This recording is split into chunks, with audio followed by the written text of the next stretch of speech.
안녕하세요. 이제 36살이 된 평범한 한 아이의 엄마입니다. 바쁜 일상에 몸은 너무 피곤하다가도 자려고 누우면 마음이 무거워져서 도통 잠을 청하지 못한 지 1년이 다 되어 가네요. 불면증 약을 처방받아 먹곤 있지만 마음의 짐을 털어버리지 않는 이상 도무지 나을 것 같지 않습니다. 1년이면 시간이 많이 지난 것 같지만 저는 아직도 죄책감에 시달리며 살아가고 있네요. 남편과 결혼을 한 지 10년이 훌쩍 넘었지만 그 기간 동안 제대로 시부모님을 찾아뵌 건 10손가락 안에 꼽는 것 같습니다. 시부모님과는 처음부터 삐그덕거렸습니다. 인사를 드리기 위해 처음 찾아뵙던 날은 아직도 선명해요. 그래, 너희들이 뭘 가진 게 있다고 결혼을 하는 거야. 설마 집에 도움을 바라고 손 벌리려는 생각이면 접어둬라. 지금 하는 그 사랑이 그렇게 대단한 것 같아? 지금 네 아버지랑 나 봐라.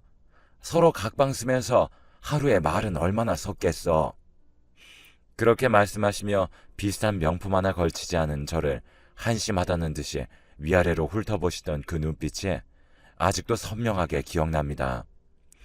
저를 마음에 들어 하시지 않으시던 어머니의 따가운 말과 저 같은 건 안중에도 없다는 듯이 신문을 펼쳐보시던 시아버님, 그리고 저를 보고서 남편을 방에 데리고 들어가던 아주버님은 정말로 결혼을 다시 생각해보게 했습니다. 하지만 남편은 아주버님과 방으로 들어가 무슨 얘기를 나누는 것 같더니 갑자기 남편이 아주버님에게 버럭 화를 내는 소리가 들렸습니다. 어머니는 어디서 형에게 대드냐며 남편을 나무랐지만 남편도 그동안 서러운 것들이 많았는지 어머님에게 서운한 것들을 털어놓았습니다. 어머니, 제가 왜 가진 게 없겠어요? 저는 고등학교 때부터 대학교는 못 보낸다며 갈 거면 제 돈으로 가라고 압박하신 덕에 고졸로 작은 회사 취직해서 지금까지 아둥바둥 살아왔어요. 왜 제가 형 대학 등록금을 위해서 희생해야 했는데요? 이제 제가 알아서 살 겁니다. 신경 쓰지 마세요. 누가 뭐라고 했니? 억울하면 너도 공부 잘해서 법대 가지 그랬어. 네가 모자라서 그런 걸 왜 우리 탓을 하고 그래? 어머니, 진짜로 그러셨어요? 내가 그럴 리가 있니? 자기가 모자라서 그런 거지. 화가 나서 제 손을 붙잡고 나가려는데 저희 등 뒤에다 대고 굳이 말을 덧붙이더라고요. 남편은 굳은 다짐을 한 듯 저를 데리고 나와 사과했습니다. 그런 취급을 받게 해서 미안하다며 자기는 오늘마저도 이렇게까지 나올 줄은 몰랐다고 했습니다. 미안함이 가득한 그 표정을 보는데 그동안 얼마나 많은 상처를 받고 자랐을까 안쓰러웠습니다.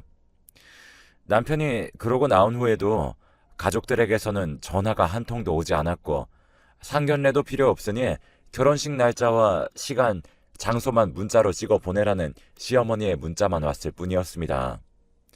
남편은 그런 가족들에게 많은 실망을 한 것 같아 보였어요. 그 이후로는 결심을 한 듯 정말로 가족들과 아무런 연락도 하지 않고 저희 부모님과 자주 만나며 저희들 나름대로 결혼식을 준비했습니다. 저희 부모님은 남편이 참 바르게 자라서 인성이 좋아 보인다며 남편을 굉장히 마음에 들어 하셨고 귀엽고 청첩장까지 나왔습니다. 청첩장이 나오자 저희는 고민에 빠졌습니다. 그래도 부모님인데 청첩장은 직접 드리고 인사를 드리는 게 맞았지만 지난번과 같은 일이 되풀이될까 염려스러웠어요. 하지만 어차피 결혼을 하면 부딪힐 일이 분명히 있을 테니 차라리 결혼 전에 미리 정리를 하는 게 낫겠다는 생각으로 시부모님 댁으로 다시 한번 찾아갔습니다. 이번에는 시부모님과 아주버님 그리고 형님까지 거실에 둘러앉아 계시더라고요. 정적이 거실을 감싸고 있었습니다. 그 정적을 가장 먼저 깨고 말을 꺼낸 건 다름 아닌 어머님이셨습니다. 그래, 네가 우리 집을 위해서 많은 노력을 했다는 건 인정하마. 그렇지만 어른이 말하는데 그렇게 집 밖으로 나가버리는 건 너도 잘못한 거야.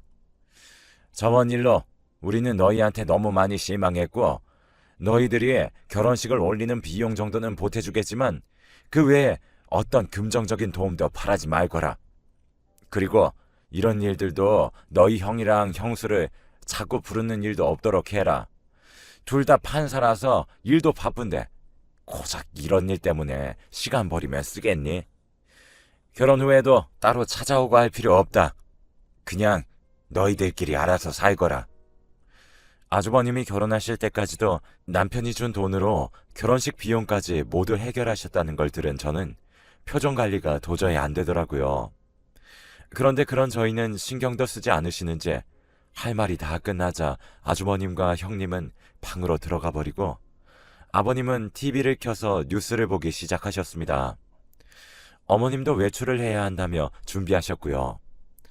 저희는 제대로 된 말 한마디조차 하지 못해 답답해하고 있는데 어머님은 저희가 거슬린다며 얼른 집으로 돌아가라며 저희를 내보내셨어요. 저는 피도 안 섞인 남이라지만 남편은 그래도 집안의 막내 아들인데 이런 취급을 받는 것이 너무 마음 아팠습니다. 그 이후로 정말로 시댁과는 아무런 연락을 하지 않고 결혼식을 올렸습니다. 결혼식 날 양가 부모님은 처음으로 마주하는 것이었는데 저희가 인사시켜드리려고 하자 악수를 청하시는 저희 아버지의 손을 대충 잡는 신용만 하시더니 기본적인 인사치레만 하고 곧장 자리로 돌아가시더라고요. 결혼식이 끝나자마자 시댁 식구들은 모두 순식간에 돌아가 버렸습니다. 사진도 찍기 귀찮으시다는 걸 주위 사람들이 보는 눈이 있으니 어쩔 수 없이 찍으시고선 다시는 연락하지 말라며 뒤도 돌아보지 않고 가시더라고요. 그 이후로 저는 신혼여행을 다녀와서 그래도 며느리 도리는 해야 할 것 같아 전화를 드렸지만 몇 번 만에 겨우 받으신 어머니는 이럴 필요 없으니 연락하지 말라며 전화를 끊으셨습니다. 그 이후로 저는 따로 연락도 드리지 않고 남편과 잘 살아갔습니다. 금전적으로 풍족하지 않아 큰 집은 아니었지만 둘이 살기엔 딱 알맞는 크기에 두름에서 남편과 저는 깨를 볶는 재미로 살았어요. 그런데 어느 날부턴가 속이 더부룩하고 소화가 잘 안 되는 것 같아서 병원에 갔더니 임신이라는 소식을 들었습니다. 제 손에 들린 산모 수첩과 초음파 사진을 한참을 들여다봤어요. 너무 감격스러워 남편에게 알리고 저희 부모님에게도 알린 후 그래도 아이가 생겼다는 건 알려드려야 하지 않을까 싶어서 시어머님에게도 초음파 사진을 보내드렸습니다. 지금까지 문자를 보내도 한 번을 답하지 않으시던 시어머니가 처음으로 곧 명절이니 집에 한번 들리라는 답을 해주셨습니다. 그 답장에 그래도 시어머님이 마음을 여신 것 같아서 괜시리 기분이 좋았습니다. 답을 받은 저녁에 남편에게 시어머니가 명절이니 집에 들리라고 하셨다는 걸 알려주니 남편은 정색을 하며 거길 왜 가냐면서 안 가겠다고 하는 겁니다. 나는 안 갈 거니까 당신도 가지 마. 거기 가서 또 무슨 말을 들으려고. 그래도 이렇게 답장까지 해주신 거 보면 또 달라질 수도 있는 거잖아. 이렇게 안 가면 당신 괜히 미운 털만 더 박히고 당신도 그러는 거 싫잖아. 설마 임신까지 했는데 안 좋은 소리 하시겠어? 그래도 손주가 듣는데. 남편은 끝까지 가는 것이 썩 마음에 들지 않은 듯해 보였지만 저의 긴 설득 끝에 아주 잠시만 다녀오는 것으로 합의를 했습니다. 그리고 명절 당일 시댁을 가니 온갖 전들을 붙이고 계신 어머님은 제가 거실로 들어오자마자 앞치마를 던져주시며 얼른 와서 도우라고 하셨어요.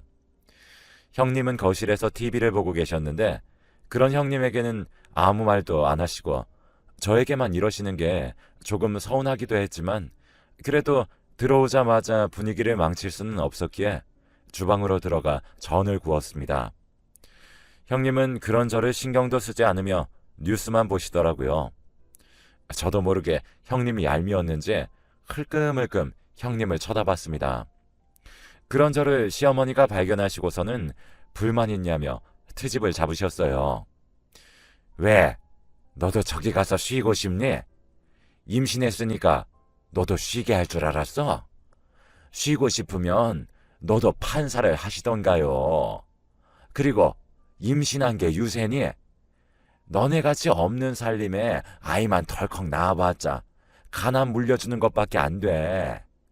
우리 며느리랑 아들처럼 판사는 돼야지 아이를 낳아도 앞날 창창하게 축복받으면서 큰 인물 되는 거지. 옛날부터 꼭 없는 것들이 생각 없이 아이만 가지고 뿌듯해하는 게 제일 이해 안 돼. 그 말은 들으면서 도저히 참기가 힘들었습니다. 짜증이 몰려와 저도 표정 관리가 힘들더라고요. 저도 곧 한마디 나올 것 같아서 참고 있던 와중이었네요. 남편이 아주버님과 이야기를 마치고 저를 덮기 위해 주방으로 들어오는데 뒤에서 아주버님이 하는 말에 도저히 참지 못하고 이번에는 남편의 손을 잡고 제가 시댁을 뛰쳐나왔습니다. 야, 네가 뭘 나를 도와. 너 같은 게 날 도울 처지가 되기나 해. 네가 지금 그렇게 사는 거 다 네 탓이지. 누굴 탓해? 뻔뻔스러운 아주머님의 말을 듣자 저는 들고 있던 뒤집개를 바닥에 내동댕이 쳤습니다. 모두가 깜짝 놀라서 저를 쳐다보더군요. 다들 너무하시네요. 저희 남편이 착하니까 참아주는 줄 아세요. 이런 사람들이 어디 가서 그래도 나름 배워먹은 사람들이라고 높은 자리에 앉아있으니 나라가 이 모양 이 꼴이지. 그리고 어머니, 자꾸 우리 며느리, 우리 아들 하시는데 저도 어머님 며느리고 남편도 어머님 아들이에요. 어쩜 같은 배로 낳으셨으면서 이렇게까지 두 아들을 차별하실 수가 있으세요? 그러니 첫째가 저 모양 저꼴이죠. 어디 고마운 줄도 모르고 자기 잘났다고만 하는 사람 밑에서 얼마나 큰 힘을 나오나 지켜봐야겠네요. 그럼 너도 용돈을 주던가. 어디서 큰 소리야? 그럴 재주도 없으면서 누가 누굴 평가해. 그리고 차별? 너 말 다 했니?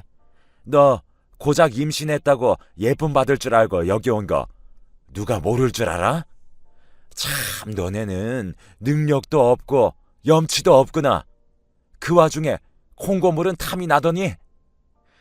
저희는 콩고물 바란 적도 없고 받은 적도 없네요. 안녕히 계세요. 처음에 어머님이 하신 말씀대로 다시는 찾아뵙지 않겠습니다. 그리고 저는 남편과 짐을 싸서 나왔습니다. 차에 탄 후로 제가 너무 씩씩거리고 있자 남편은 저를 안아주며 자기 대신에 화를 내줘서 고맙다고 하더라고요. 도저히 이 기분으로는 친정을 가도 풀리지 않을 것 같아 남편과 저는 그냥 집으로 돌아왔습니다. 그 이후로 아이가 태어날 때도 돌잔치를 할 때도 초등학교에 들어갈 때까지도 10년간 한 번도 시댁과는 연락을 하지 않고 살았습니다. 그래도 돌잔치같이 아이에게 큰일이 있으면 사진을 찍어서 어머님에게 보내긴 했어요. 여전히 답은 없었지만요. 그렇게 저희들끼리 행복하게 잘 살고 있었는데 아주버님이 어떻게 알고 저희 집으로 찾아오셨습니다. 그런데 저희에게 하는 말이 어머님이 폐암에 걸리셔서 이제 살 날이 얼마 남지 않았다며 돌아가시기 전에 어머님이 남편을 보고 싶어 한다는 이야기였습니다. 남편은 그게 무슨 소리냐며 이제 다 죽을 때 되어서야 찾는 자식에 자식이 맞기는 하냐며 자기는 보지 않겠다고 딱 자르고 아주버님을 쫓아냈습니다. 남편은 딱 잘라 말하기를 했지만 고민을 하는 듯 했습니다. 그 이후로 아주버님은 몇 번 더 찾아오셨지만 남편은 고민을 하면서도 여전히 만나지는 않겠다고 이야기했습니다. 그러자 어머님이 아픈 몸을 이끌고 직접 찾아오셨어요. 너희는 꼭 몸이 안 좋은 날에 여기까지 오게 해야겠어. 이래서 못 빼어 먹은 것은 안 돼. 너는 할머니 보고 인사도 안 하니? 10년 만에 본 어머니는 정말로 몸이 말라서 걸어 다니는 게 신기할 정도였습니다. 그리고 숨을 쉬는 게 힘드신지 말을 하는 도중에도 몇 번이나 숨을 몰아서 쉬셨습니다. 그런데 남편은 여기를 왜 찾아온 거냐며 당장 나가라고 소리쳤어요. 여기까지 찾아온 어미를 이렇게 내치는 몹쓸 자식이 세상 천하에 어디 있어? 지금까지 제가 어머니 자식이긴 했어요. 여기까지 찾아오신 거 보면 아직은 살만하신가 보네요. 얼른 돌아가세요. 그렇게 남편과 어머님은 실랑이를 벌였습니다. 10년 동안 어머님은 시댁에서 무슨 일이라도 당하신 건지 자기 말을 들어봐 달라고 하셨고 남편은 듣지 않겠다고 했습니다. 하지만 결국엔 남편이 두 손 두 발 들고 할 말이 있으시면 하라고 하시자마자 저희 소파에 털썩 주저앉으시더니 숨을 몰아쉬면서 그간의 상황을 설명하셨어요. 시아버님의 사업을 동업자가 돈을 들고 도망가 버리는 바람에 그 돈을 아버님 돈으로 메꿔야 했고, 그러다 돈이 부족해지자 어머님의 재산을 노리고 있는 것 같다면서, 거기에 지금 아주버님도 아버님 편에 서서 은근히 어머님의 재산을 탐하고 있다고 하더라고요. 10년 전 집에서 무시의 대상이었던 남편이 사라지자 그 화살이 어머님에게 모두 돌아갔다고 합니다. 음식을 해서 조금이라도 싱겁거나 짜면 바로 모두가 어머님을 한심하게 보는 것이 느껴졌다고 해요. 그렇게 10년 동안 그 집에서 괄시받고 살았는데 이렇게 자기가 죽으면 그 사람들이 자기 재산을 가져가는 것은 싫다고 하셨습니다. 생각만 해도 그동안의 서러움이 몰려오셨는지 눈물을 훔치시고서는 저희에게 미안하다고 사과하시더라고요. 자기가 하는 게 처음에는 차별인지 몰랐고 나중에는 그게 당연하게 되어버려서 돌이킬 수가 없었다며 이런 변명밖에 못해서 미안하다고 하셨습니다. 감정이 격해지셨는지 눈물을 너무 많이 흘리시며 숨을 헐떡이셨어요. 지금까지 집에 많은 도움을 준 걸 무시해서 미안하다며 고마웠다고 말씀하시는 순간 뒤로 넘어가시면서 의식을 잃으셨습니다. 저희는 너무 놀라 응급차를 부르고 병원으로 향했지만 결국 어머님은 병원에 도착하기도 전에 숨을 거두고 마셨습니다. 이미 몸이 너무 많이 약해진 상태라 아주 약간의 스트레스로도 혈압이 오르는 것을 버티지 못하고 그대로 뇌출혈이 생기신 거라고 하더라고요. 심지어 암으로 몸이 안 좋으셨으니 빠르게 처치를 했지만 어머님을 살리는 건 힘든 일이었다고 의사가 말해주더라고요. 뒤늦은 어머님의 이야기를 듣고 생각할 겨를도 없이 떠나버려 남편과 저는 착잡한 마음으로 장례를 치렀습니다. 그래도 자식된 도리는 해야 하지 않겠어요. 그런데 남편이 장례식장으로 들어가니 아버님과 아주버님은 호통을 치며 남편에게 여기가 어디라고 발을 들이냐며 쫓아내려 했습니다. 남편은 마지막으로 어머니가 찾아오셨을 때 충분히 이야기를 많이 나눴고 어머니 마지막 가시는 길은 자식된 도리를 해드리고 싶다고 했습니다. 그러자 아버님은 잘 걸렸다는 듯한 눈빛이 번쩍였습니다. 마지막으로 너를 찾아갔었다고? 그럼 너네 집에서 너희 엄마가 저렇게 죽어나왔다는 말이야? 그럼 네가 일부러 너네 엄마 재산을 노리고 몸도 약한 노인네 스트레스 줘서 죽게 한 거로구나. 짐승도 제 어미는 알아본다는데 너는 재산에 미쳐서 자기 엄마를 죽이고 아주 몹쓸 짓을 한 거야. 그런데도 어딜 뻔뻔하게 여기에 얼굴을 들이밀어? 아버님은 작정하고 제 남편이 일부러 어머님을 죽음으로 몰고 갔다는 듯이 큰 소리로 말했습니다. 주위 사람들은 그 이야기를 듣고서는 제 남편을 손가락질하며 수근거리기 바빴고 남편은 절대 아니라고 말했지만 남편의 말을 믿어주는 사람은 아무도 없었습니다. 남편은 억울했지만 결국에는 사람들의 눈치에 뒤돌아 나와야 했습니다. 그렇게 남편과 저는 집으로 돌아와 어머니의 장례식이 끝나는 날까지도 아무것도 못하고 그저 손 놓고만 있었습니다. 그런데 남편의 번호를 어떻게 알았는지 남편의 이모님, 즉 어머님의 동생분에게서 장례가 끝나던 날 전화가 걸려왔습니다. 전화를 받으니 이모님은 저희 어머님이 돌아가시기 전에 쓴 유언장이 있을 거라며 아버님과 아주버님이 집으로 가기 전에 얼른 가서 확인해보라며 재촉하셨습니다. 자기도 언니가 죽은 슬픔에 잊어버리고 있다가 이제서야 생각이 나서 말해준다면서요. 아버님이 보시면 그 유언장을 숨겨버릴 거라며 걱정하시더라고요. 그 말에 남편과 저는 곧장 어머니 댁으로 달려갔습니다. 집에 들어가니 집은 엉망진창이었어요. 그 와중에 어머님은 돌아가실 것을 예감하신 건지 어머님이 사용하시던 화장대만은 깔끔하게 정리되어 있고 그 위에는 유언장이 놓여 있었습니다. 그 유언장에는 통장의 위치와 비밀번호 그리고 그 통장에 들어있는 모든 재산을 저희 남편에게 물려주겠다는 내용이 적혀 있었습니다. 그런데 갑자기 집에 초인종이 울렸습니다. 문을 두드리며 남편의 이름을 부르는 소리에 저희는 놀라서 문을 열었습니다. 문을 여니 경찰들이 저희 남편의 손에 수갑을 채우더라고요. 놀라서 제가 말리면서 무슨 일이냐고 물으니 아버님이 저희 남편을 재산을 노리고 일부러 어머님을 죽인 거라며 신고를 했다는 겁니다. 저는 그게 무슨 말도 안 되는 소리냐며 유언장을 내밀었지만 이게 조작된 건지 어떤지 지금은 모르니 남편이 범인이 아니라는 증거가 될 수 없다면서 남편을 무작정 잡아가 버렸습니다. 저는 순식간에 벌어진 일에 어쩔 줄 몰라 했지만 남편이 억울하게 누명을 쓰게 할 수는 없었습니다. 아버님과는 법정 공방까지 벌였고 그 과정에서 어마어마한 변호 비용이 들었어요.